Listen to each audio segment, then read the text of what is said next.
So welcome to 12th Men Training, Lesson 9, I believe. This is Building the Bridge, Part 2. Just let me summarize where we're going to be. If you look at that first slide, it's going to say, we've been through Session 1. Why do conflicts exist and when should I act upon them? Session 2 is entitled, When Should I Confront Another? Next week, we'll talk about how you actually do that confrontation. In Session 4, we'll talk about how can you respond properly when you're confronted. So this is how you build those bridges, all right? You're going to be engaging with someone else. They're going to be engaging with you in the process. So when should I confront another? So if you look at that first chart, you'll see that there's an arch there. And in the middle of the box, it says, talk it out. Matthew 18:15 says, if your brother sins against you, go to him.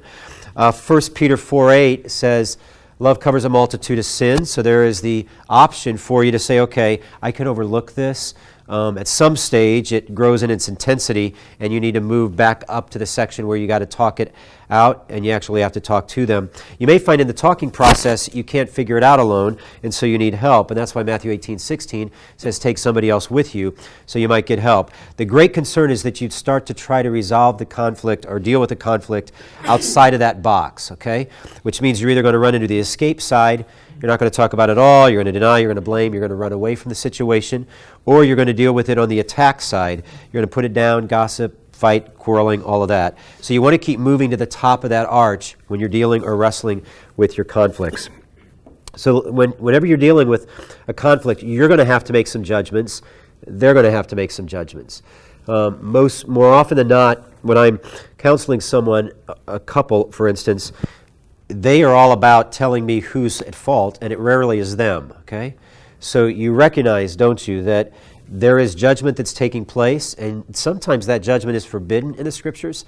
Sometimes it's encouraged in the Scriptures. So we're going to talk about three ways in which it's forbidden. Romans chapter 14 is the first location of that, and it talks about the fact that where it's an issue of a preference and it's not a biblical conviction, you need to grant the person the grace and the freedom to bring about their own preference, and you can exist with your own preference as well. This is kind of a quick summary of these thoughts, but I'm going to give them to you here as we go. Romans 14:5. One person esteems one day as better than another, while another esteems all days alike. Each one should be fully convinced in his own mind. Now look at verse 6 of Romans 14. The one who observes the day observes it in honor of the Lord. The one who eats in honor of the Lord, since he gives thanks to God, while the one who abstains in honor of the Lord and gives thanks to God. So you got two completely different scenarios, neither of which are forbidden in the Scriptures, so they're more personal preferences. I have tended to find that we can kind of hunker down and make things that are preferences convictions, and we want to be careful of that. They may be our personal conviction, but we shouldn't be imposing them upon someone else unless the Scriptures tell us to do so. Here's the second one, and probably the most important one when it comes to resolving a conflict. Take your Bibles and go with me to 1 Corinthians chapter 4. 1 Corinthians chapter 4.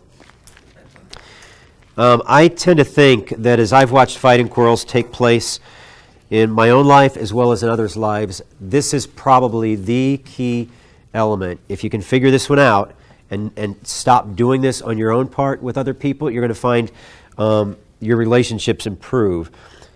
It's that when motives are unspoken and intentions are unclear, you're not to judge, okay? And probably the clearest passage on that is 1 Corinthians chapter 4, verse 5. And this is what we read. Bear in mind, this is the Apostle Paul, right?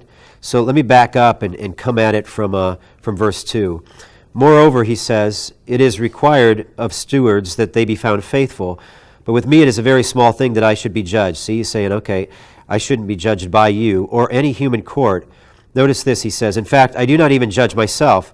It sounds a little confusing, but he goes on to say this, for I am not aware of anything against myself, but I am not thereby acquitted. It is the Lord who judges me.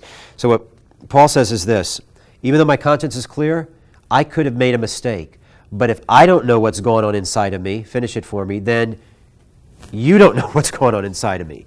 Paul says, listen, if I don't know all of my motives and intentions, then what makes you think that you know all my motives and intentions if I haven't spoken them? Yet I have found that more often than not, when we don't quite know how to fight, we immediately revert to this pattern. And you can, if you're writing notes here, you might just want to write down the word why. When you start to say, I know why you're doing that, okay, unless they told you why they're doing it, you don't know why they're doing it, okay? Now you say, but oh yes, I do know why you're doing it. Okay, then you're living in arrogance in that position. You can't read their heart. And notice what Paul goes on to say. Therefore, verse 5, do not pronounce judgment before the time, before the Lord comes, who will bring to light the things now hidden in darkness, and shall disclose the purposes or intents or motives of the heart. Then each one will receive his commendation from God. So if I could underscore one area that we fail and where we judge when it's forbidden to judge, it's often in the issues of their intentions. Now there's one qualification there.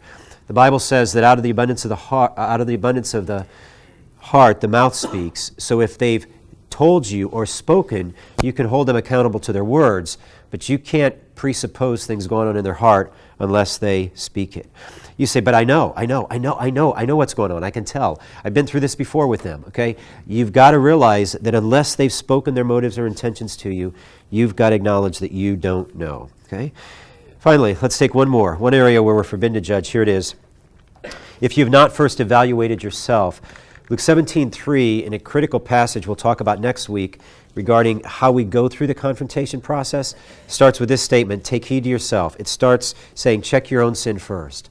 So before you talk to another, you've got to evaluate whether or not you've done something wrong, okay? Are you with me in that? We tend to get our attorney's list and just say, okay, I got my list. Now I can tell them all the things they've done that's wrong, as opposed to say, what maybe have I done that's wrong in this process? And I'll show you why that's so dangerous. So let me see if I can pick on somebody to come on up here. Joe, come on up here and help me. Let's see. And who else can I get? Josh, you're available this morning, right? So come here, Josh. Okay, so I got Joe and Josh. Josh is going to be the one who does the confrontation this morning. Okay, so you with me? Josh is saying, okay, he's got something he's got to talk to Joe about. He sees it. It's not a big deal. It's kind of like I'd kind of call it like a speck in his eye, okay? So Josh wants to confront Joe on this matter. So he's going to walk over there and talk to Joe about it. So go ahead, Josh. Oh, whoa, wait a minute. I forgot something. Matthew 7 says that we're not supposed to take the speck out of our brother's eye if we have a what? A plank in our own eye. So there's this one problem with Josh, okay? With Josh talking to Joe, okay? So you got that for me? Okay, I'll kind of help you guide it.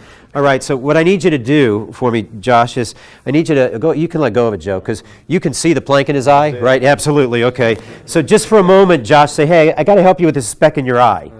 Can you say? Help you with this speck in your eye. Okay, but you can't reach him, so you better walk a little closer, okay? Walk a little closer, okay?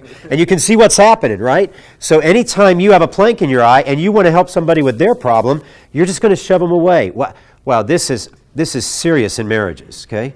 So just watch this. You're trying to help them with the speck, but they sense you got all these problems. Now here's the real key element, okay? I need you to put one hand up. I got the plank for you. So put it over here for me. There you go, like right in here, okay? You got it? Yeah. Okay. So kind of focus on that speck in your eye. Joe, step over one step to the right. There you go. Focus on that spot on his eye, okay? Now, you can see the plank, right? Yeah. Okay. Tell me when you can't. Can you still see the plank? Yeah. Okay. Can you still see the plank? No. Now you can. Okay. Now look at this for just 1 second, all right?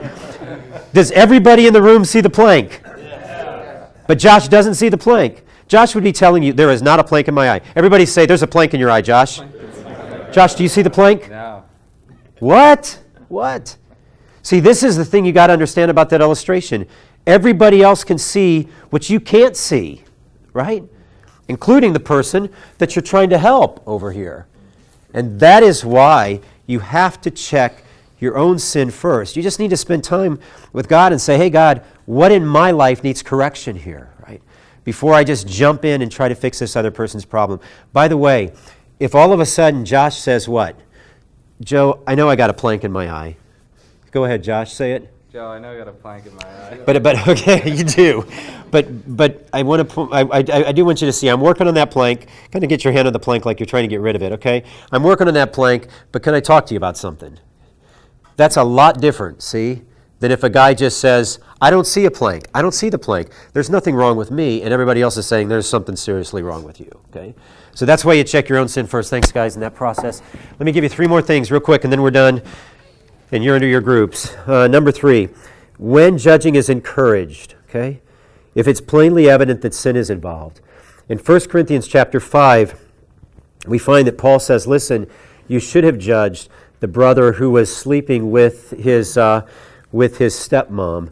You should have judged him as opposed to applauded him. It was clear that there was sin that was involved, sexual immorality that was involved, and the Corinthian church had done nothing about it. There are times when we should address another. So we just don't sit there and say, oh, no, Christians aren't supposed to judge each other. There are times where judging actually is encouraged in the building of the bridge process.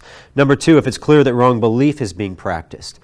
So don't only deal with the actions, but if you begin to think, as you look at the scriptures, that a wrong belief is being practiced, you would want to address it. That's why Paul in Galatians chapter 2 addresses the Apostle Peter and says, strong language, he says, I opposed him to his face, right? He didn't back away because Peter was beginning to act on a false belief that all of the things we do would set us right with God, like the Jewish religious people believed at the time, rather than it was by the grace of God that we were set right with God. And finally, one more. Here it is, Matthew chapter 12. I referenced this earlier. But if it's been revealed, if the heart has been revealed through spoken words. So while you can't go after the heart because it's unspoken and it's unclear, if they've said, this is why I'm doing this, and it's wrong, you can at least address what they said. Okay? Now, you always want to be careful there. If all of a sudden they say, well, yeah, but that's not what I meant, then you got to keep working those words. You can't say, well, that is what you said. You can't bring your attorney face right there, okay? You've got to say, okay, if you've spoken, then I can at least hold you accountable to your words. By the way, it's really important at this stage that you know that if they all of a sudden say, well, I was really angry and I didn't mean that, okay? That probably means that they did mean it, right? When we say things in a fit of emotion, we might want to get away from them later because they sound really bad, okay? But the truth of the matter is, if we spoke them, the Bible reveals that they were in our heart. Matthew chapter 12, Jesus said, for out of the abundance of the heart, the mouth speaks. So those are your patterns. Here's your life application questions for this week. Are there areas where I need to check my own sin first? Okay, so wherever your conflicts are existing in your relationships, I just want you to spend a week thinking, before I try to address this or before I sit out of it, I want to make sure I'm checking my own sin first. The second question goes like this. Are these areas keeping me from addressing others the wrong way or perhaps not addressing them at all? One of the things I've learned is that where you might be struggling with a sin issue, you're probably prone not to talk to somebody else about that sin issue or even bring it up, right? So you want to check your own sin first because it might have you addressing the other person the wrong way, and you might just kind of be backing out and not addressing them at all when you should be.